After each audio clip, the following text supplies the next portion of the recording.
안녕하세요. 어, 서울 인천 지역 중부지방에는 연일 무더운 날씨로 여름철을 보내고 있는데, 또 밑에 남부지방은 비 피해로 많은 분들이 고통을 받고 있죠. 속히 일상생활로 돌아올 수 있도록 정부에서 많은 협조를 바라는 마음과 여러분 용기를 냈으면 좋겠습니다. 성경 일독 여정을 달리면서 오늘은 히브리서 6장을 살펴보도록 하겠습니다. 히브리서 전체는 구약의 모든 내용들을 실제 본체로 오신, 그 리얼리티로 오신 예수 그리스도. 구약은 예언이요, 그림자요, 몽학 선생이었다면, 신약의 예수 그리스도께서는 그 모든 예언과 그림자를 이루신 실체로서 이 땅에 오셔서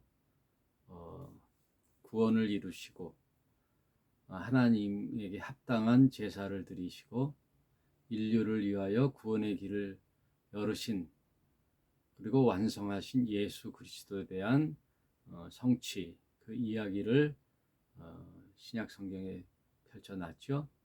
그 중에 오늘은 히브리서의 내용을 살펴보는데, 먼저 1장부터 쭉 살펴보니 그 그리스도 예수는 천사보다 더 뛰어나시고 또 모세보다도 더 뛰어나신,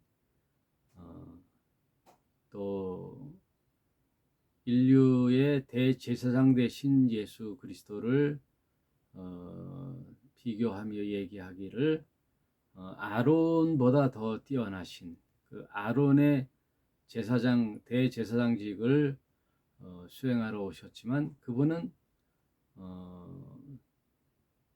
멜기세덱의 반차를 가지고 오셨다. 그 내용들이 이제 4장 5장에 있었죠.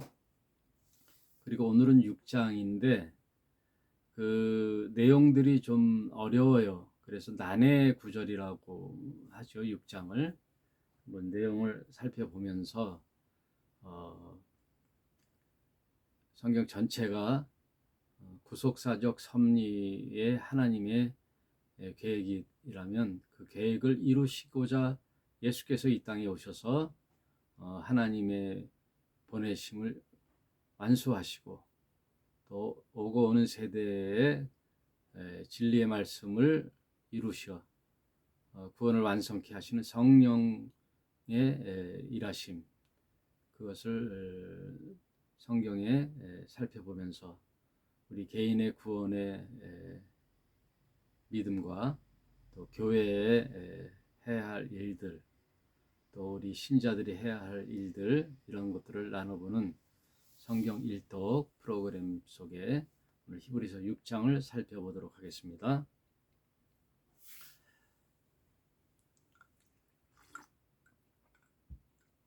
히브리서 6장은 제가 신학교 다닐 때부터 많은 토론도 하고 해석도 여러 가지 있죠. 난해 구절이라고 해서 이견들이 있는데,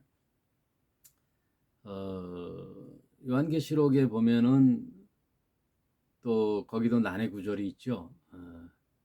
7년 대환란을 교회는 통과할 것인가 통과하지 않을 것인가에서 또 의견이 분분하죠. 그래서 그게 또 난해 구절이기도 하고, 또 고린도전서 13장에 보면 고전 13장에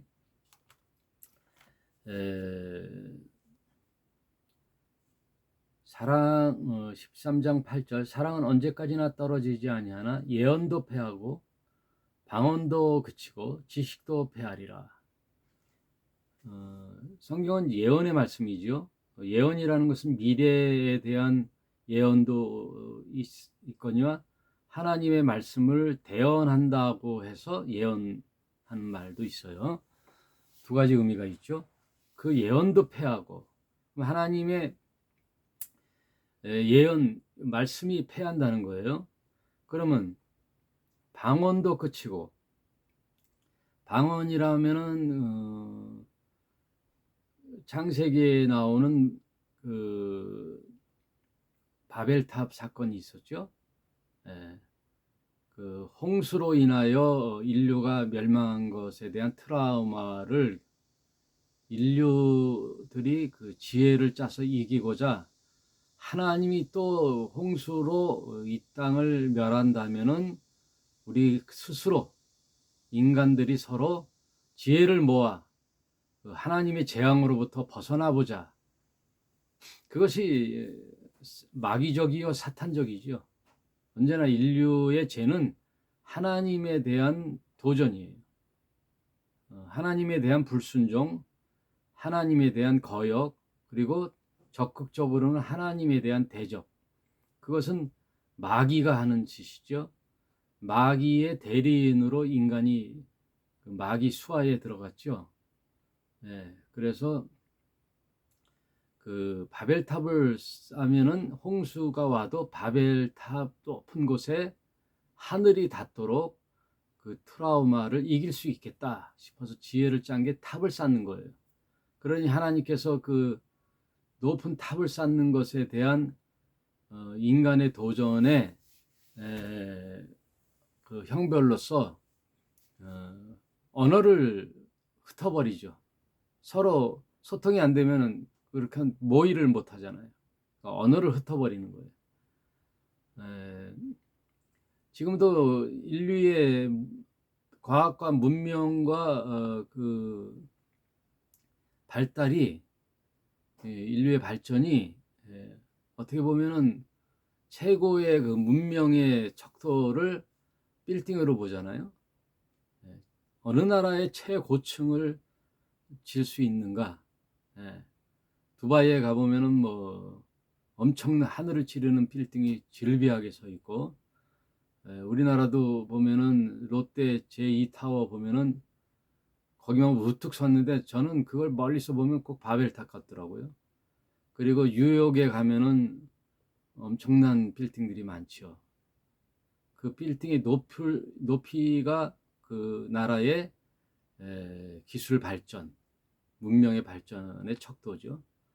또 다리를 놓는 것도 그 과학의 발전. 그러니 인간의 지혜로 하늘을 닿게 하는 그런 바벨탑 후손들의 명맥이 아직도 오늘날도 흐르고 있는 거예요. 그러니 하나님이 인간들의 언어를 흩어놓는데 그 언어가 다시 또 소통이 되는 사건이 사도행전 2장에 나오죠. 그래서 방언이라는 것은 이제 텅을 얘기해요. 텅, 이 혀, 언어, 랭귀지를 말하는 거죠. 그래서 언어를 통일시키려고 하는 그런 사건으로 이제 하나님께서 이 땅에 성령이 오심으로 교회라는 하늘나라의 대행기관으로서 이 땅에 하나님 나라를 펼쳐나가는 하나님 나라 백성을 모으는 그런 공동체로 교회를 세우죠. 예언도 패하고 방언도 그치고 지식도 패하리라. 이런 모든 내용들이 언제 그렇게 되느냐? 온전한 것이 올 때에는 부분적으로 했던 것이 패하리라. 내가 어렸을 때는 말하는 것이 어린아이와 같고 깨닫는 것이 어린아이와 같고 생각하는 것이 어린아이와 같다가 장성한 사람이 되어서는 어린아이의 일을 버렸노라. 이 해석이 또 여러 가지죠. 세 가지 설이 있어요. 첫째는 이제 성경 완성 때 성경이 66권으로 온전히 우리에게 정경으로 완성될 때가 온전한 것이 올 때다. 왜냐하면 그 당시는 성경이 구약 성경뿐이 없었죠. 그러면 성경이 66권으로 완성될 때는 하나님의 예언의 말씀도 마치고 또 예언도 패하고 방언도 그치고 뭐 랭귀지라는 게 이제 다른 방언을 한다는 게 의미가 없지요. 성경을 통해서 하나님의 뜻을 알 수 있으니까. 그리고 또 지식도 패하리라. 성경이 모든 지식과 지혜의 근본인데 다른 지식이 필요 없다라는 거죠. 그래서 이 세 가지가 다 패하니 성경이 완성될 때가 바로 온전한 것이 올 때다. 이런 해석이 하나 일리가 있죠. 그 다음 두 번째 해석은 예수님 재림 때, 예수님의 재림이 오면은 이제 모든 것이 끝나는 거죠. 우리가 궁금했던 일들, 예언, 지식, 방언 이런 것들이 뭐 소용이 있겠어요. 이제 실체이신 예수님이 실제 이 땅에 오셔서 그리스도 나라를 통치하시는데 뭐 그런 게 있느냐. 그러니까 온전한 것이 올 때는 바로 예수님이 오셔서 인류의 구속사적 섭리를 완성하는 그때다. 그리스도의 나라의 도래다라는 해석이 있어요. 여기에 저도 이제 예전에는 이 해석에 다 옳다 생각했는데 그 해석에 인정도 하고 또 세 번째 해석에 또 의미를 두고 있는 것은 뭐냐면 11절에 보면은 장성한 사람이 되어서는 어린아이의 일을 버렸노라. 이 말은 우리가 살아가는 동안에 인류 역사의 종말이라는 날이 오는가 하면은 또 하나는 성경은 읽는 자의 독자에 대한 말씀이잖아요. 그러니까 여러분 성경을 읽을 때 두 가지 면을 염두에 둬야 돼요. 성경 이야기는 창세기부터 요한계시록까지 인류의 시작과 끝에 대한 기록이다.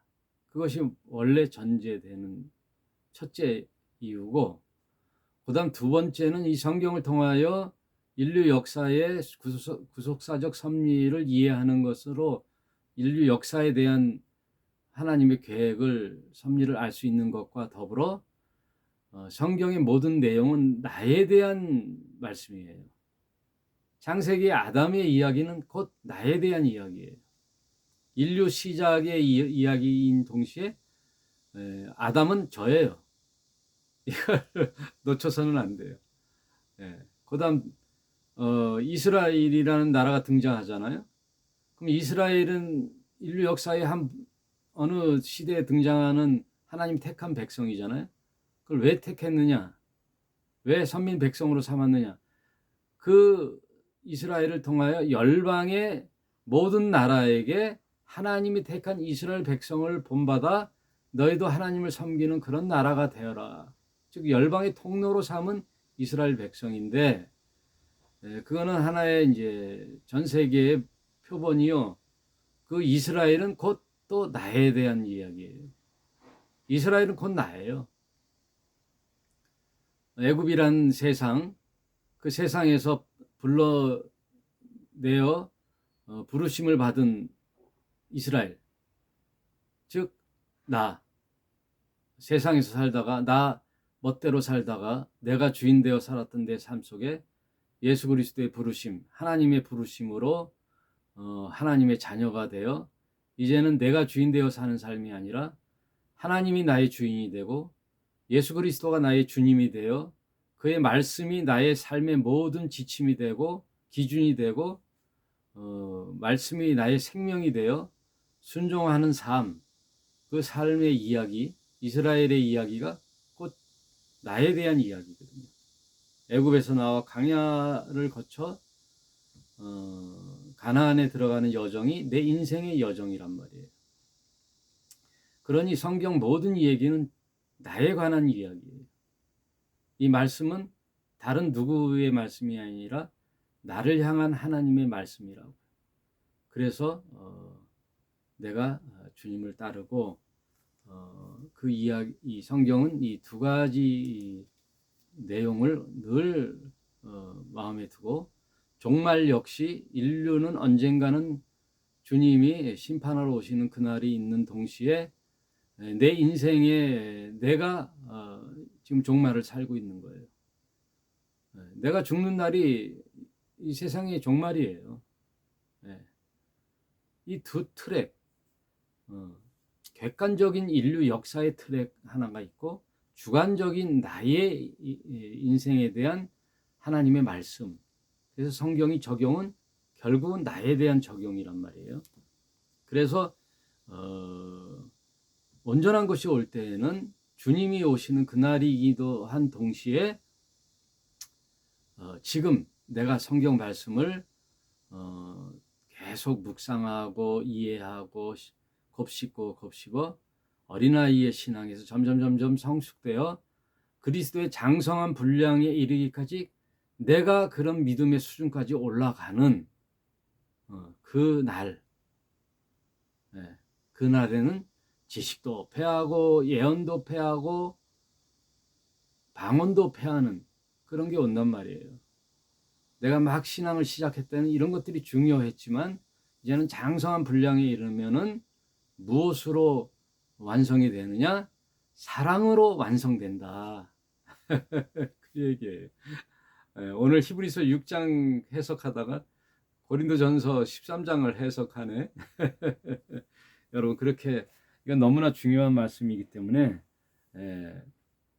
언제나 성경 이야기는 투트랙으로 간다. 객관적인 인류의 역사, 또 실제 하나님 말씀 나에 대한 이야기. 그래서 여러분 신앙이 이제 초보를 지나 어린아이의 신앙을 지나 이제 점점점 성숙된 그리스도의 분량에 이르기까지 가야 돼요. 성경을 온전히 이해하는 날까지 가셔야 돼요. 애쓰셔야 돼요. 그래서 예수님은 누구냐?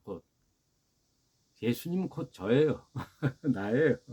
여러분 이게 무슨 말이나 하겠지만 예수님은 하나님의 아들이라는 샘플로 오셨어요. 맏아들.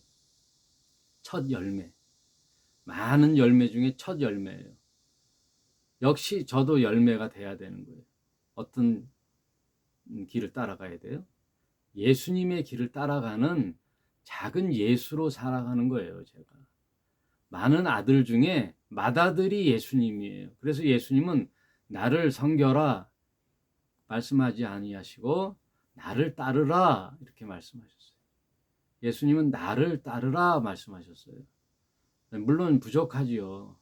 그러나 성경에 있는 모든 내용을 매일매일 곱씹으면서 다른 보혜사로 오신 성령님을 의지하면서 예수님이 가신 길을 조금씩 따라가는 삶, 이게 제자의 삶이에요. 이게 모든 신자의 삶이에요.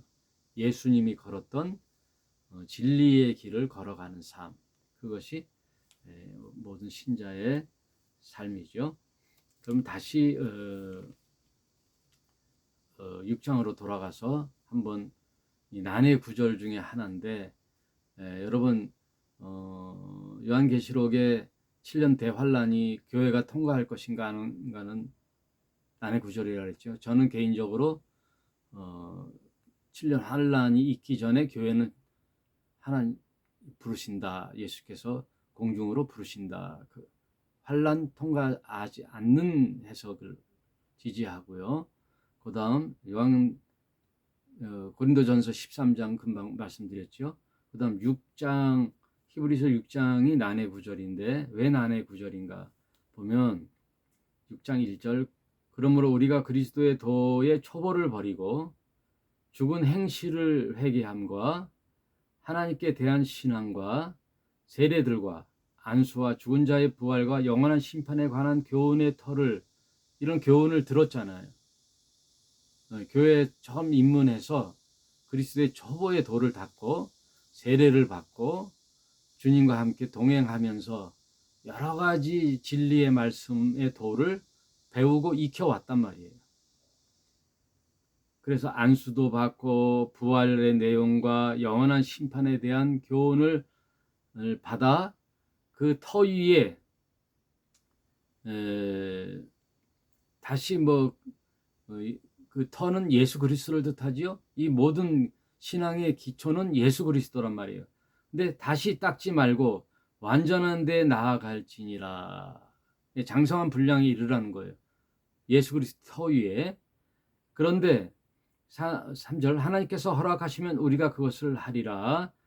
4절부터가 이제 난해 구절이죠. 한번 비치음을 얻고 하늘의 은사를 맛보고 성령에 참여한 바 되고 하나님의 선한 말씀과 내세의 능력을 맛보고 이런 모든 내용들이 장성한 분량에 이르기까지 많은 영적인 체험들을 한단 말이에요. 그 내용을 지금 설명한 거예요. 내세의 능력과 또 하늘의 은사를 맛보고 또 성령에 참여한 바 되고 선한 말씀을 또 듣고 내세의 능력도 맛봤는데 그러고 나서 타락한 자들은 그럼에도 나중에 신앙이 시들어져 또 까먹고 세상으로 가다가 언제 내가 크리스찬이었는 듯하게 세상에 취해 허랑방탕한 삶을 사는 사람들이 있단 말이에요. 네, 그런 삶을 산단 말이에요. 이 초대교회 히브리서를 줄 당시의 교회의 일들이 그런단 말이에요.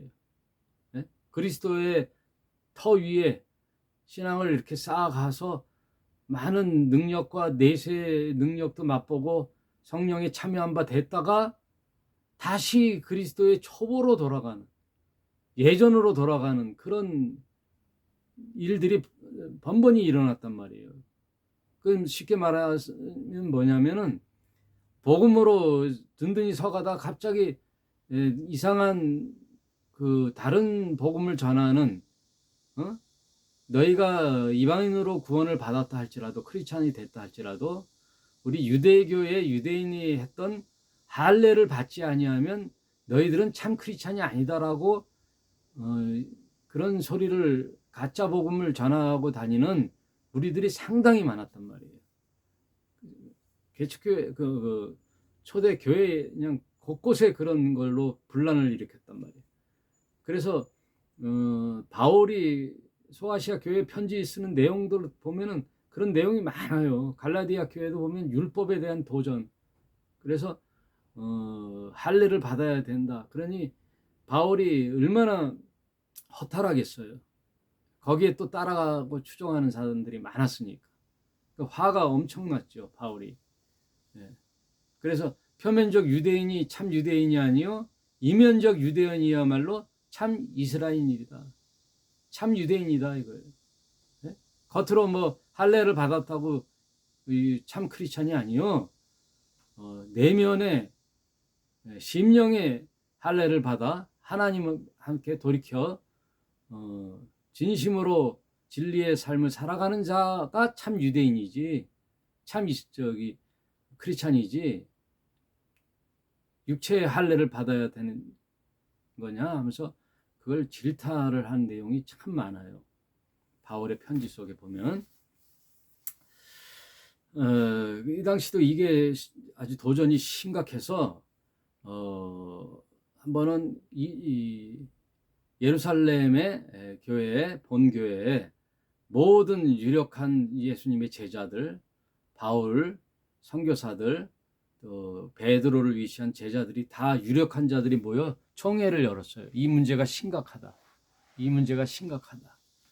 그래서 할례를 받아야 되는 건지 말아야 되는 건지 그래서 아주 정리를 하자. 종지부를 찍자 하면서 모여서 총회를 한 결과 베드로의 영향력이 크지요. 베드로 역시 고넬료라는 이방인에게 복음을 전할 때 하늘에서 보자기가 내려와 열어보니 짐승들이 있었죠. 구약에 먹지 말아야 될 음식들 그거를 하나님의 음성으로 네가 그걸 받아 먹으라 그러니까 아주 소스라치게 놀라는 장면이 나오죠. 그래서 이걸 제가 어찌 이 불결한 것을 속된 것을 어떻게 먹을 수 있습니까? 그랬더니 내가 거룩하다고 한 것을 네가 속되게 하느냐. 이거는 음식에 대한 비유임에도 동시에 이방인에 대한 복음이 넘어가는 것을 얘기하는 거예요.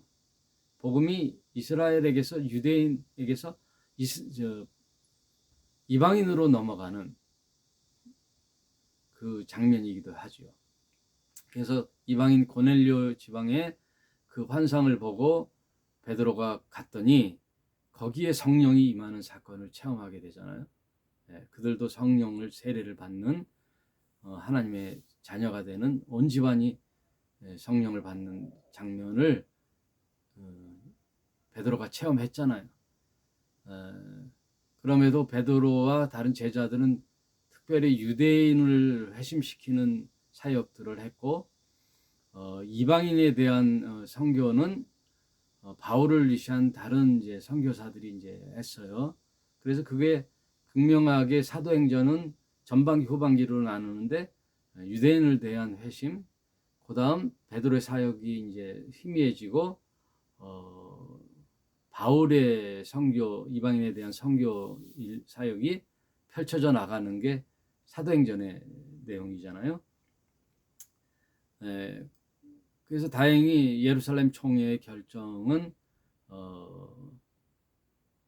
이방인 크리스찬은 유대인 할례를 받을 필요가 없다라는 결정이 내려졌어요. 이 이야기는 예수님의 말씀에도 나오죠. 수고하고 무거운 짐진 자들아 다 내게로 오라. 내가 너희를 쉬게 하리라. 나는 온유하고 겸손하니 너희는 내게서 와서 나에게 배워라. 내 멍에는 쉽고 가벼우니라. 내 멍에는 쉽고 가벼우니라. 여기서 수고하고 무거운 짐이 뭐예요? 세상에서 고달픈 삶을 뜻하는 게 아니에요. 먹고 사는 일에 고달픈 짐이 아니에요. 사람과 사람의 관계에 있어서의 고달픈 짐이 아니에요. 여기서의 짐은 율법의 짐이에요. 유대교라는 율법주의 종교, 이스라엘 백성이 율법을 훼손시켜서 랍비들을 통하여 더 많은 조항들을 만들잖아요. 610가지라는 율법에 세분화되어 가지고 이거 하지 마라 저거 하지 마라 이거 하지 마라 저거, 너무나 많은 종교의 억눌림, 그게 많은 백성들에게 짐이 됐단 말이에요. 그래서 참된 지도자가 없는 이스라엘 백성들이 유리하고 방황하는 걸 예수께서 유대 땅에 온 현장이거든요. 선한 참된 목자가 없어서 유리하고 방황하는 이스라엘 백성. 지들은 질라고 하지 않고 모든 짐을 백성들에게 지게 하는 바리새인과 서기관들이라 아주 질타해. 예수님은요 종교 지도자들의 위선을 아주 신랄하게 비판하셨잖아요. 여기서의 수고하고 무거운 짐은 종교에서 오는 율법의 짐이란 말이에요. 근데 그 율법으로 다시 돌아간다? 그건 있을 수가 없잖아요.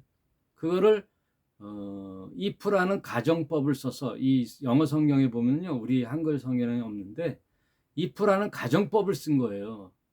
니네가 만약 이렇게 한번 비추음을 받고 내세의 능력도 맛보고 성령에 참여한 바 됐다가 다시 타락하여 그리스도의 초보의 도를 잊어버리고 세상 속으로 나간다면, 다시 유대교로 환원한다면, 크리스찬에서 다시 유대교 율법주의자로 다시 회개한다면 그 얘기예요. 그러면 예수님의 십자가의 죽음이 무슨 소용이 있겠느냐 이거예요. 예수님의 십자가의 죽음을 헛되게 만드는 꼴이 되지 않냐. 예수님의 십자가의 죽음은 뭐예요? 다 이루었다라는 게 뭐예요?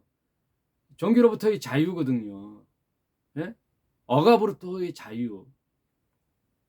진리가 너희를 자유케 하라니 진리가 너희를 진실로 자유케 하리라.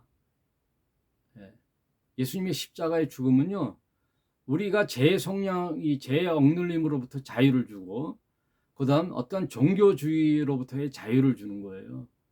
예수님은 어떤 종교에도 매몰돼서는 안 된다고 하는 거죠. 자유예요.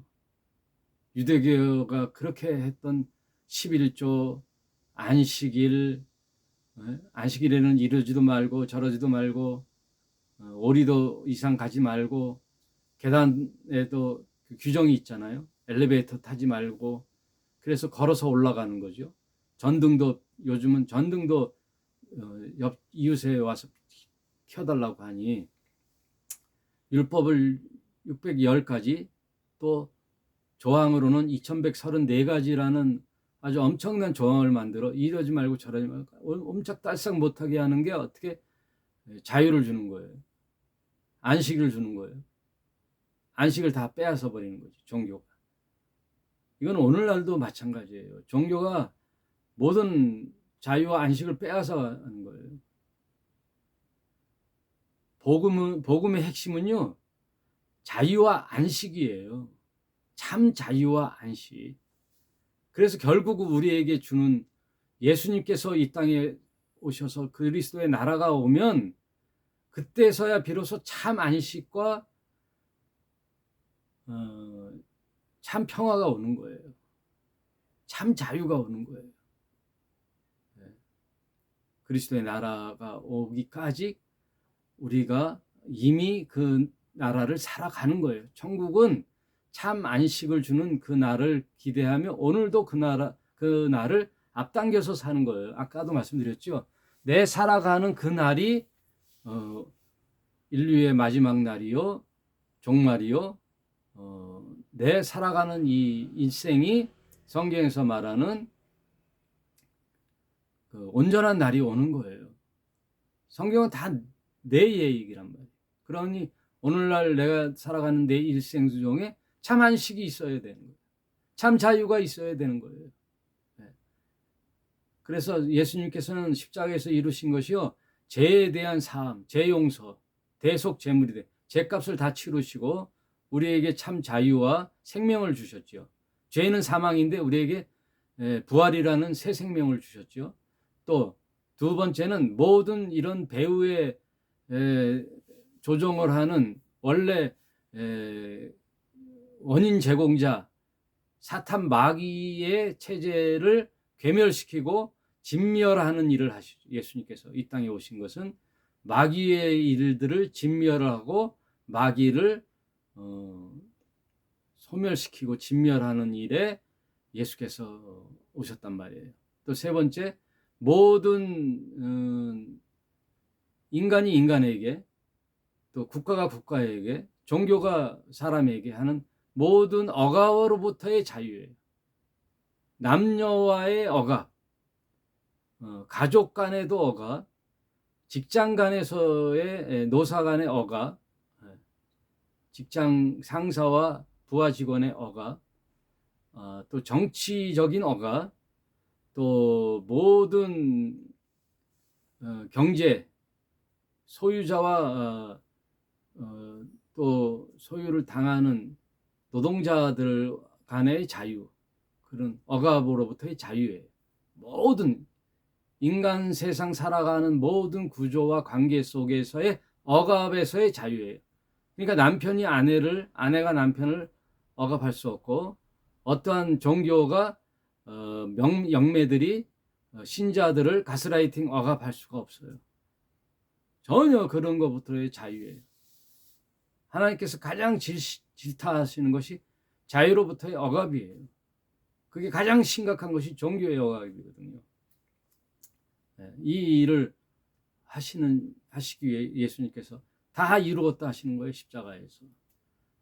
그래서 히브리서 6장에 보면은 다시 율법으로 회개하는 안타까운 현장 속에 이렇게 6장에서 경고성 발언이란 말이에요. 경고성.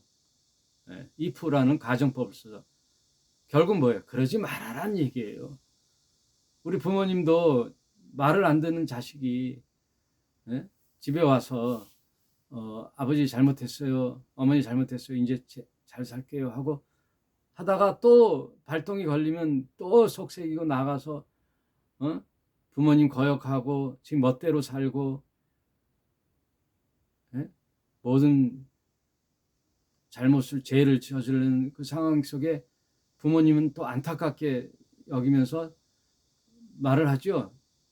내가 넌 한 번만 더 하면, 또 한 번 또 그런 짓을 하면 하고 단서를 달잖아요.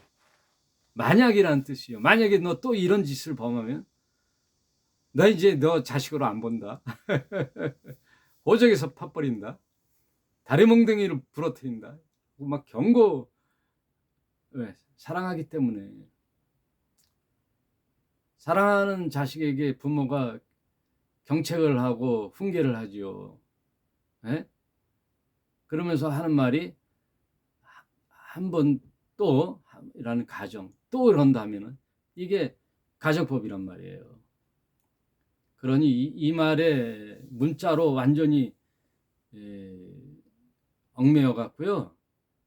아, 예전에 열심히 하다가 다시 세상가로 갔다가 요즘 또 정신 차리고 신앙생활 열심히 하는데 이 말씀이 딱 걸려가지고 옴짝달싹도 못하고 막 눌려서 사는 사람들이 꽤 있었단 말이에요.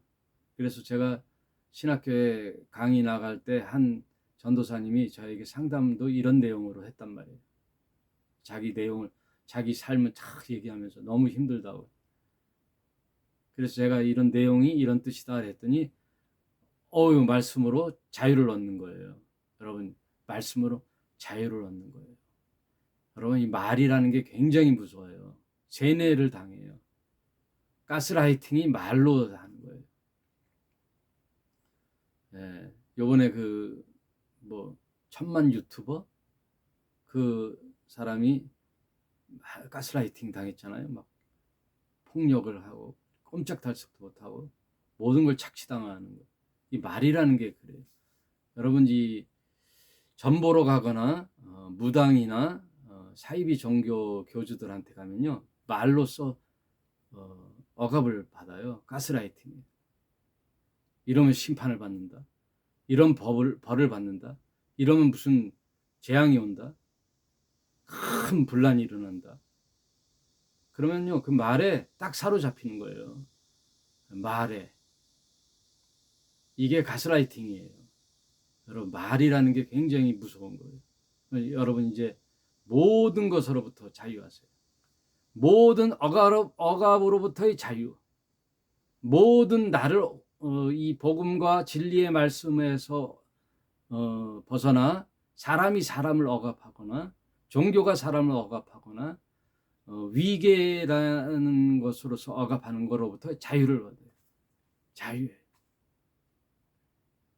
남편, 아내 오로지 사랑 안에 서로 섬기는 거지 억압으로부터 자유하는 거예요. 자유 선언하세요. 자유. 어떤 종교로부터 자유하십시오. 어떤 교회 목사 말 듣지 마세요. 여러분. 목사 말 듣지 마세요.